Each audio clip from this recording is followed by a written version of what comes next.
नमस्कार। हम अंतिम पड़ाव तक आ चुके हैं। श्राद्ध का 13वां दिन। ने पिताजी के लीनिएज में आपको 7वीं पीढ़ी को याद करके के लिए प्रार्थना करनी है और उनके लिए श्राद्ध करना है। ये 3 बहुत ही महत्व के दिन है। ये 3 दिनों में आपको एक ऐसी अपॉर्चुनिटी मिल रही है, तक मिल रही है जो शायद आपके जीवन में फिर कभी ना आए। समय काल के बारे में मैं बार बार आपसे बात कर चुका हूं कि पितृ पक्ष की शुरुआत चंद्र ग्रहण से और अंत सूर्य ग्रहण से होने जा रहा है। हमने एक मार्गदर्शन के लिए जूम कॉल रखा था, जहाँ पे कुछ लोगों ने आके बहुत ही महत्व के प्रश्न पूछे। आज भी वो श्रृंखला कायम रहेगी। आज शाम को 6 बजे आप मेरे साथ जूम कॉल में जुड़ सकते हो अपने प्रश्नों को। लोगों से बात करके जो बात मुझे समझ आई, हम आत्मा को ठीक से समझ नहीं पा रहे हैं, के गुण धर्म को पहचान नहीं पा रहे हैं। उसकी क्षमता हमें सिर्फ क्या लगती है, जैसे मनुष्य होता है, शरीर फॉर्म में होता है, वैसे ही हम आत्मा को समझते हैं।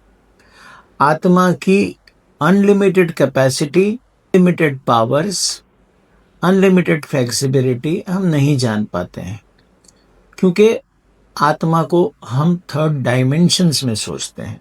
उसका शेप होगा, साइज होगा, उसकी डेप्थ होगी, उसका जो भी स्वरूप होगा, वो स्वरूप नहीं है, वो निरूप है, वो प्रकाशमय है। यानी प्रकाश को भी ट्रैवल करने को मिनट में, सेकंड में शायद 3 लाख किलोमीटर ट्रैवल कर सकता है, तो ये तो उससे भी तेज गति से ट्रैवल कर सकती है। ये जो आत्मा को समझने की बात है, इसलिए हम कंफ्यूज होते हैं पितृ पक्ष की विधि के लिए, पितृ मोक्ष की विधि के लिए और पितृओं के बारे में। सिर्फ फिजिकल बीइंग मानते हैं।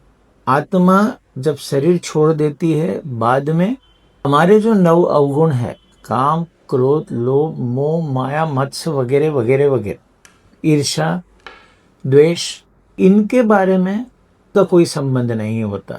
थॉट फॉर्म में बात करती है, यानी विचारों का एक पैकेट आपको भेजा जाता है, या विचारों का पैकेट आप उसे भेज सकते हो। वाइब्रेशन समझते हैं, वो फ्रीक्वेंसी समझते हैं, वो लैंग्वेज नहीं समझते। लैंग्वेज तो 3rd डायमेंशन में छोड़ के आए हैं। वो हमारे जैसे भाव को नहीं समझ पाते हैं। हम तो नकारात्मक और सकारात्मक दोनों भाव को देखते हैं। वो लोग इस तरह भाव में नहीं रहते, वो तो न्यूट्रल रहते हैं, क्योंकि उन्होंने वो जो जर्नी की है उससे उनको समझ आता है।